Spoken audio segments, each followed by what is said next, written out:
Good evening. Thank you, Ira. Thank you, Antonio. I'm very curious about the inspirations, always.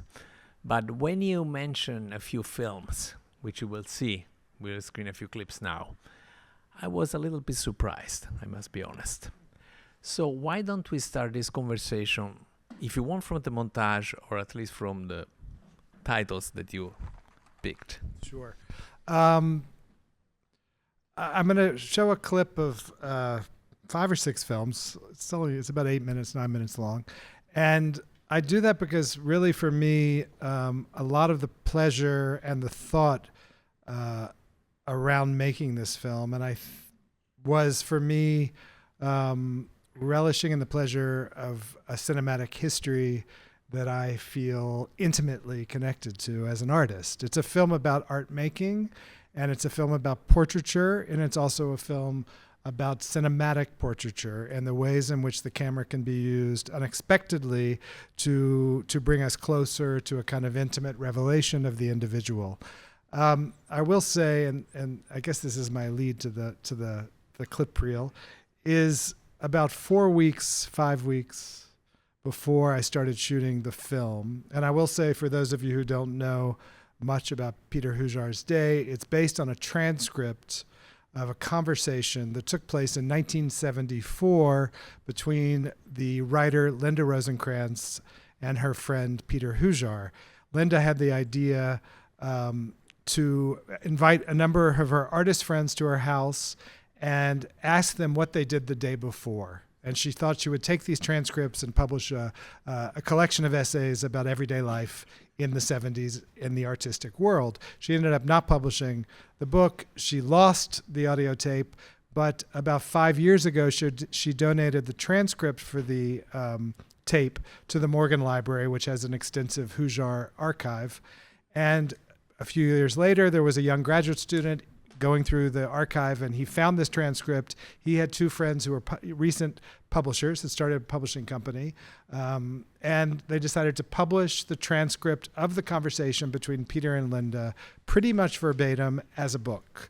I read the transcript, and I thought, partially because at the time I was working with Ben Whishaw in Paris on a film called Passages, and I really liked collaborating with Ben, and I got to the end of the book and I said to myself, oh, we should make something of this material. We should do some sort of film. But I really didn't know what the film would be. Jump forward about a year. We had the money to make the film. My producer, Jordan Drake, is here. He was very instrumental in making that possible. We had the money to make the film. We had real freedom to make it however we wanted to. Ben Whishaw was coming over to be in the film. Rebecca Hall was going to be in the film. Westbeth, the artist housing in the West Village, founded in 1971, had donated it, this amazing location. Everything was all set up for us to shoot, and I had no idea how to shoot the film, literally. Because I had taken this idea, the idea I thought I would follow was to do a real-time blocking of this material and do it in real time. It was going to be an hour and 10 minutes, hour and 15 minutes, just like the transcript. I went to Westbeth with 2 actors, a storyboard artist and the cinematographer, and within about 30 minutes I realized this was a nightmare idea that would never work. Because it seems like it should be obvious, but 2 people talking with a tape recorder is very stagnant. There was no motivation for any cinematic movement at all. And so I was like, oh, this is a terrible idea, and it's going to be extremely humiliating when I have no idea how to make the film. And it was these films that I'm about to show that really, over 3 or 4 sleepless nights, my husband's here, he can vouch for the sleeplessness, that I began to start to think how I could make this movie. 2 things happened. Sorry, it's a long preview to the clip reel, which will hopefully make it more interesting. 2 things happened. One is I took models, stand-ins, to the location, and we photographed over 2 or 3 days these figures in the space in different times of day and in different parts of the apartment. And so I had this sequence of photographs that I looked at, and I began to think that maybe there was a film in this sequence. these images over time and in different space, which are actually explorations of the idea of space, light, and form, which is very much central to Peter's work. So there was beginning to think that. Then a friend of mine, Christopher Munch, if anyone knows the filmmaker Christopher Munch, who made a film called The Hours and the Times, which is about Brian Epstein and John Lennon spending a weekend in Barcelona. So I thought, limited, boundaried film. I reached out to Christopher Munch, and he suggested that I watch a film called My Girlfriend's Wedding, which is by Jim McBride. Jim McBride made a more famous film called David Holtzman's Diary, but I like this film much better. And it really was this film, which he made about his girlfriend Clarissa, handheld, material-based, time moves through time, but it's really a portrait of a man with a camera with a subject. And that film, Portrait of Jason by Shirley Clark, Poor Little Rich Girl by Andy Warhol, which is not in the clip reel, but is, or maybe it is. Yes, it is. Andy and Edie Sedgwick at the Chelsea Hotel. These films, I began to see how they were constructed, and the biggest thing that they gave me is the idea that a cut could be a way to move through space and time. All you needed was the cut. The cut allowed you to break time in any way you wanted to. And that might seem obvious because it's the nature of cinema, but it was completely not obvious to me until I saw those films. So the first half of the clip reel is these films that really were the key and the permission to structure Peter Hujar's Day the way it is. The second half is a number of films that gave me a kind of language about how to look at the camera and the subject, and really cinema and light. Ultimately, I tried to play endlessly with the idea of what can cinema do that brings poetry and meaning and emotion to the audience through the figure and light. And these films really inspired me. So first half is like, oh, thank God it's not going to be a disaster. Second half is, these are really inspiring images that I am going to kind of play with in the course of making this movie. Thank you for this beautiful montage. Before we discuss the clips, I want to say something about the film because I think it's quite extraordinary, and I want to congratulate you. It's a touching, moving experience that, under the surface of a story almost without action, shows an hurricane of torment. And what it makes this film extraordinary is that it's an epic of daily life. And this is really an achievement. I want to tell you that it's really surprising. And even watching these clips, I think I understood what inspired you. And before I said there is one film that goes, in my opinion, in another direction, and I want to ask, why did you pick The Fassbinder, which is a wonderful film. But it says something in terms of style and in terms of passion quite different from the others. Why don't we start from this? Thank you for those nice words about the film.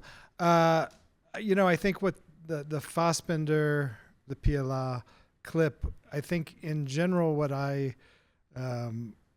take many things from both those filmmakers, but one thing is the attention to the shot. What is the shot? And it's a question that as a filmmaker, I'm constantly asking myself is like, what shot holds my attention visually? Where is there drama? Where is there narrative through the image and the moving of the image? And if you, in Hujar, specifically the part where you zoom in from Petra to the secretary, it goes out of focus and then it pans over back to Petra.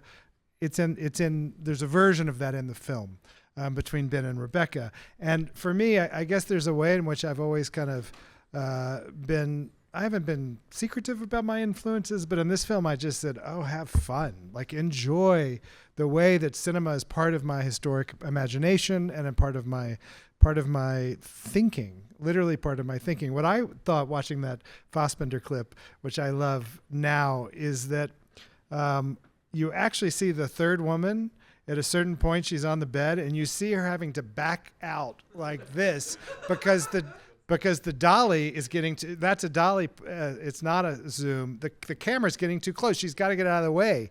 And I always think it's funny because you see her go like this. And there's a moment in Hujar that there's one large kind of long sequence, which is very choreographed. There's lots of things that aren't choreographed, but there's one where they're at a table and he gets the cigarettes and she gets a tape recorder and they sit down and they move to a different thing. At a certain point, Rebecca needs to move her chair like 4 inches, and she does it very cleverly. But every time I see it, I think it's a little like that. You see the actress moving the camera for the shot, and I find it, not a failure. It's just part of the theatricality of movie making, and that there's construction involved. So you mentioned the influence in terms of style. Is there any influence also in terms of content? Content. Content. In terms of Fassbinder, well, I guess I will say one thing is that Peter Hujar's Day is the first film.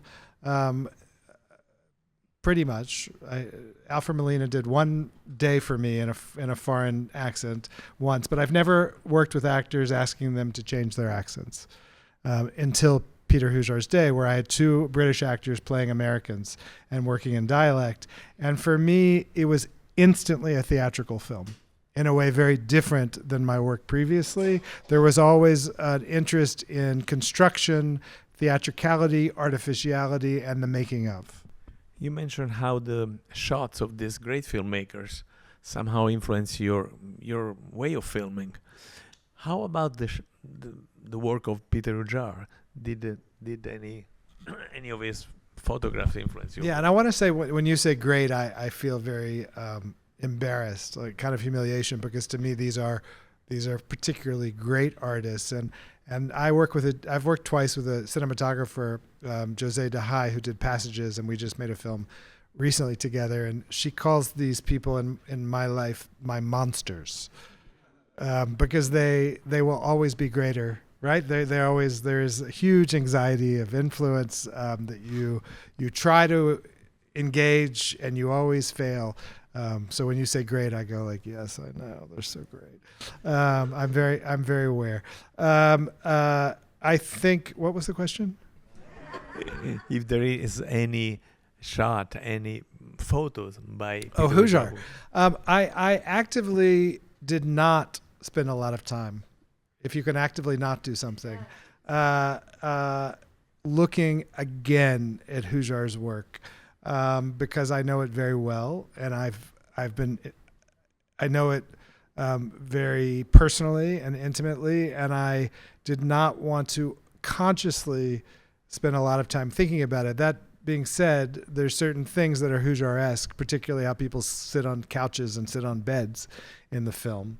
That is certainly a kind of repose that is very Hujar-like. What I think these films also made me think about, which is something Hujar has, and I think the relationship between Hujar and Diane Arbus is interesting. She also is someone who you feel like takes her time in creating a photograph, and is the opposite of maybe now, in the sense of very, very patient. And I have to say, these films, the first set of films, what I notice is that they taught me or gave me permission to make a patient film. How did you discover his work? Late 80s New York, came to the city really through David Wojnarowicz, who was his partner and his mentee and his friend and fellow artist, who was kind of eclipsed Peter in fame in the late 80s. David got the cover of the Village Voice. Peter did not. But there was always this kind of conversation, and biographically, and David was very, very much loved Peter very much and spoke a lot about Peter. And quietly, the work became visible, specifically through Matthew Marks, the gallerist in the West 20s.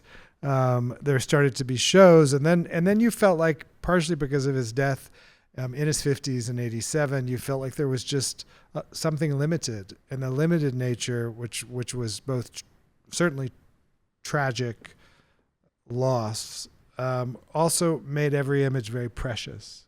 So whenever there's a Hujar show, I would certainly see it. You say before, what are the themes of this film? I think we might add New York. There is a clear love for the city of that age. And there are only a few shots outside of the apartment. Any particular way of how did you study these shots? Well, if you see the shot of Clarissa and my girlfriend's wedding overlooking down on the roof, we basically remade that shot on the top of Westbeth. It's like if you look at a certain angle, you can still see old New York. And also, if you don't worry if you don't. Like, people would be like, Jordan, certain people would be like, but there's that building. And I'd be like, it's okay. It's okay.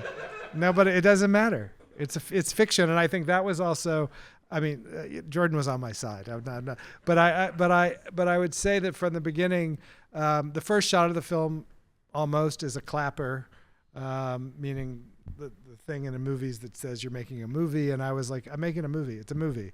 It's not 1974. This is not Peter Hujar. This is not Linda Rosenkrantz. This is not. It is a film made in 2024.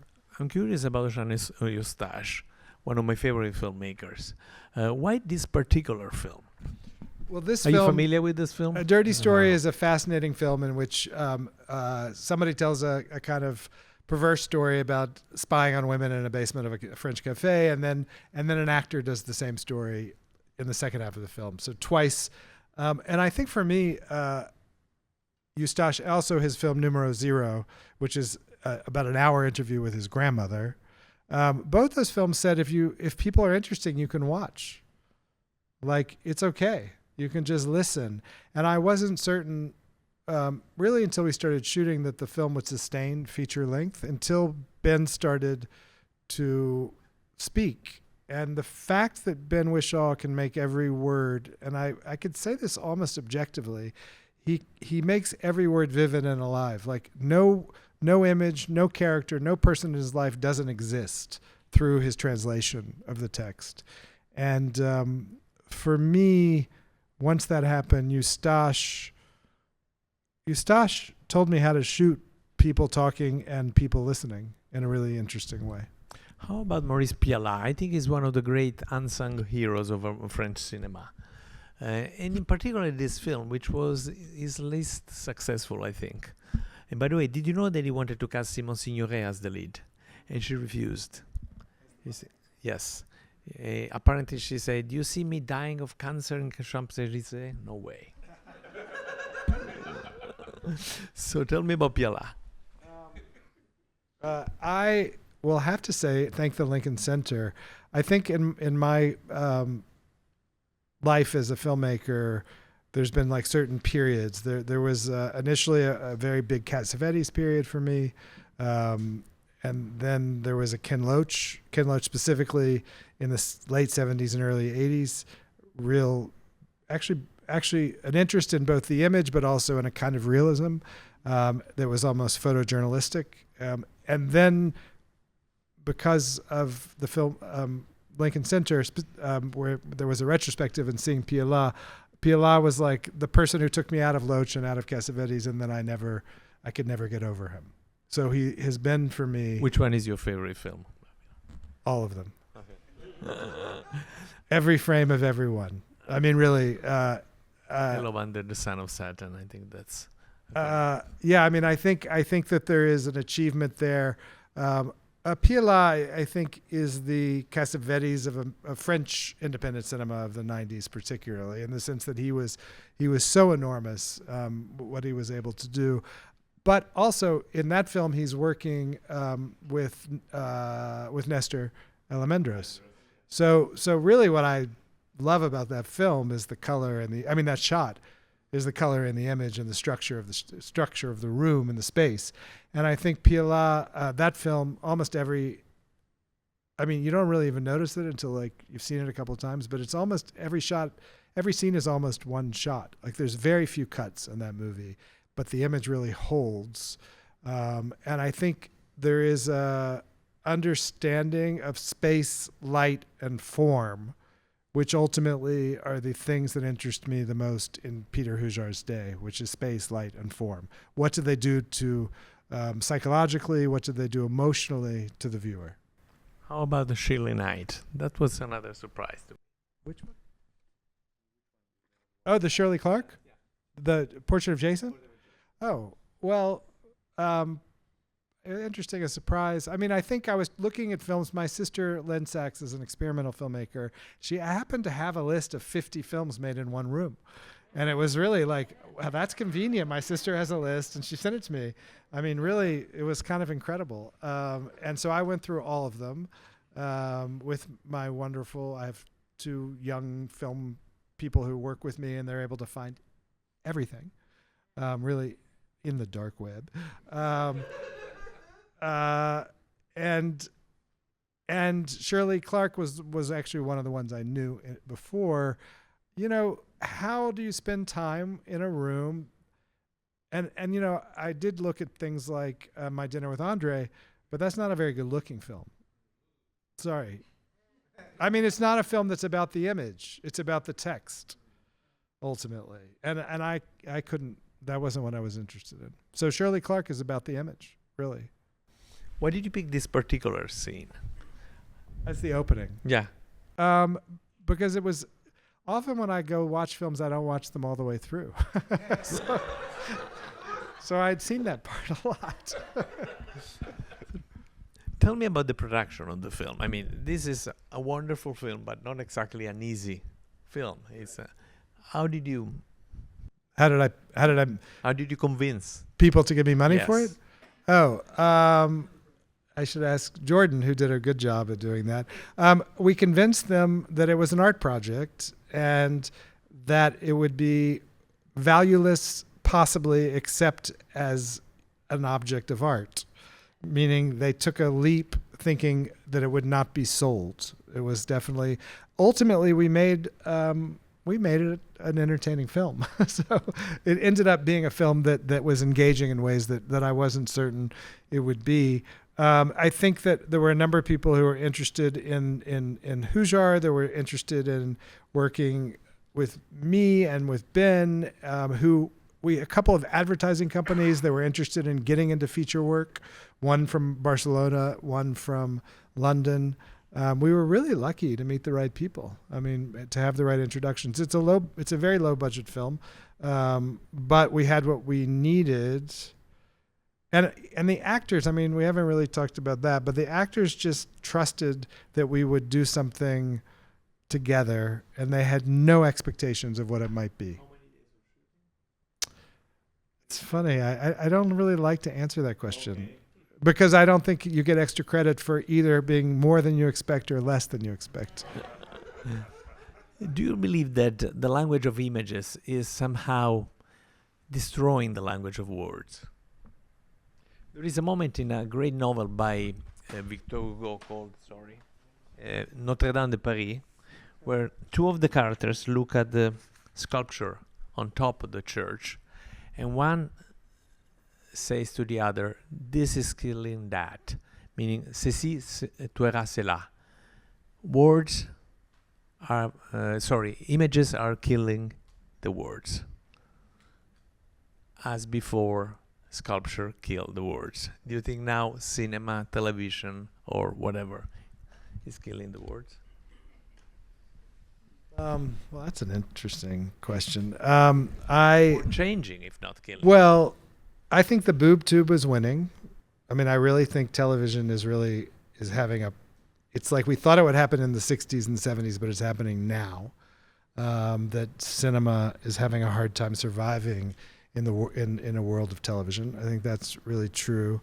I think television is much more word-based, perhaps, than cinema has been. I don't know. I mean, for me, I'm always trying to figure out how to shoot the space, not the object, and also how to shoot the image, not the words. So, not for me. You always give a lot of importance to the text. Yes. Is there anything that you think that literature or words can do better than films, can do better than images? Many things. Can you? And then I'll ask you vice versa. Well, I think somehow I mean, what can... I mean, there's just a very different experience to watching a movie and reading and spending time with a book. I mean, a book, maybe, I can't say it enters your soul more, but in a very different way. What I like about this text, it seems very ordinary, like a guy describes his day, but Peter Hujar was quite extraordinary as a narrator. It's not something anyone I know or almost anyone I've ever met could do with the amount of detail and density that he does. I think it sort of seems like it's just like whatever. You ask someone what they do, this is what they say. But his ability to make vivid 24 hours in a day, I mean, I'm not saying he's Joyce, but there's a Joycean quality to the depth, or Proustian quality to the depth of his images. Not this. He's not psychological. That's what the big difference is in this case between film or his text. He's not a psychological writer. And do you think there is something that films can do better than images? Than images? Yeah. Or than words? Or than literature? Than words, sorry, than words. Film is communal. So that's, to me, the greatest element that film offers is how we experience it collectively. I don't know. I don't make a comparative analysis. I feel like, particularly, I think in the time that Peter was living in New York and New York in general, there was this idea that it was all art. That photography and music and poetry and cinema, that it was all different forms of expression, and that there was a culture built around it that didn't put certain art forms in certain categories, but it was all a different kind of individual expression. In retrospect, now watching his wonderful collection or book on the Church of the Capuchin in Palermo, I don't know if you're familiar with the name is A Matter of Life or Death. I think that is, I believe, his masterpiece. Definitely, there is always a sense of dying in everything I think he portrayed. Do you agree with this? And if so, what do you... Well, so Peter published one book in his life. It's called Portrait of Life and Death, and it was recently republished. So it is now available for a reasonable amount of money, and it's portraits of life and death. It's portraits, and death is life. So he does the catacombs in Palermo. So there's a lot of, decaying figures and decaying images. Then he's also doing a series of portraits of his demi-monde, the world of the East Village. And then he's also doing some animals. And I mean, everything kind of deserved got his interest. Anything that got his interest, he could photograph quite well. I mean, I don't think Peter knew he would die in his early 50s. Like, I don't think that's...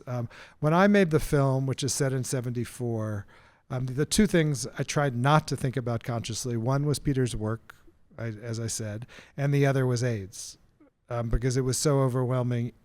It was already so present in my imagination.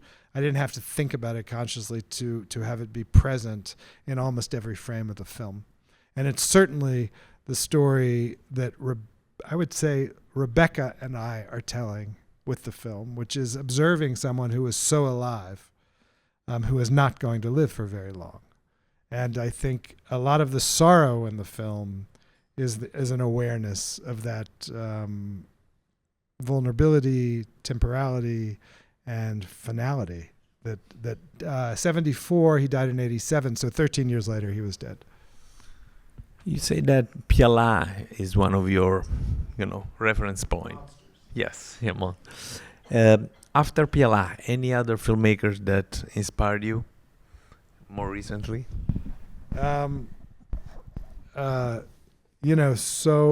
yeah, I just live in a world of inspiration and Sorry if I interrupt you. I did some research and I found an interview when someone asked you your 10 favorite films. 6 of them are French.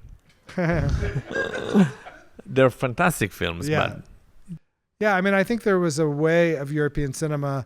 And, you know, this film, I have to say, I made a choice early on to follow the same strategy that I've used in most of my work, which is to not rehearse the film. The film is not rehearsed.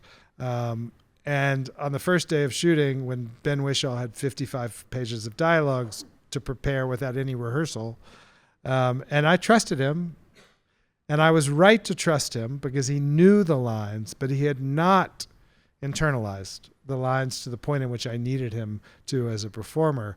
I thought, oh, this was the film that I made a mistake on because I should have rehearsed it like a play. I should have spent a week where he was running it and he was doing it and running it and doing it. And I thought, well, this is a possible disaster. What I ended up doing is every day after that in production, he would spend about an hour and a half with a PA running the lines that we would shoot that day. And it worked 100%. By really like the second morning when we were shooting, he was fantastic. He was the fantastic to me is many things, but one of the things it is he's fluid. He's not finding his words, he's living them. And so I still think my strategy, it pays off for what I'm looking for. And I say that in connection to French cinema. I think French cinema in general is more likely to ask people to show up and be some version of themselves with a camera and with costume than American cinema, which is really a form connected more to theater and to theatricality. For me, the difference between the two actors in the PLA scene here, Natalie Baye and Philippe Léotard, who died a few years after that, not much. And they were a couple, by the way. So that's they were a couple and they were playing a couple, and there's an inherent naturalism which is non-theatrical, as opposed to what is another film that was very important to me in this was an actor is Elizabeth Taylor.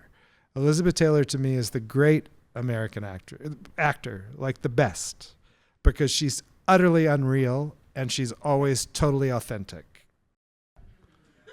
Which one is her? Well, for me, the film that I was thinking about when Ben Whishaw at the end of the movie sits in a big chair and he tells the end of his story, and he's going to tell it in a way that is not as light as he's told everything else, is Suddenly Last Summer, the Mankiewicz film, where at Which the is end, my favorite. Yeah. Oh, it's amazing. At the end of the film, Elizabeth Taylor tells you what happened suddenly last summer, and it's like, it's gorgeous. It's just amazing. It's just amazing, and it's totally unreal. Completely. The style is completely different. Yeah. So I guess I don't know if you're familiar. Montgomery Clift, Katharine Hepburn in one of her most stellar performances. Yeah. And Elizabeth Taylor. Did you leave space to improvisation to Ben Whishaw and Rebecca Hall? Did they improvise anything in the film? Not a word, Not but a word. but every moment. So. What's interesting is that the film is cut up in about 34 different scenes, and each scene is in a very different location, and it was totally arbitrary which piece of the dialogue, except for the part at the end, which is this at a window with Ben at a window talking about being at a window. That's the only part where I was like, this needs to happen at a certain place. Everything else is completely arbitrary, whether they're on a couch or in a bed in the middle of the night or outside. It's just, that's the point I needed to cut. I needed to say, we're done now, we need to move on. So in a way, everything is totally improvised because they had the words, but it was the space that gave them the way of approaching those words. So they seem totally different based on where they are in the space and with what light and at what time of day. I think it's time to go. I don't know if we have space for a couple of questions from the audience. So the question was, I was figuring out as I was making the film, as I do, how to shoot it. Like what was this film asking me to do? I mean, I'd say the simple guiding principle is that there should be emotion in the light and in the shape of the image. Every image needs emotion of some sort. It can be very cold. It can be warm. It can be intimate. It can be frigid. It could be any kind of thing. But I guess there was an attempt to make each image have feeling. I guess that was the guiding principle. Okay, thank you. Thank you. I wish to thank all my friends here at Lincoln Center, Janus Picture, and of course, Ira Sachs. Thank you.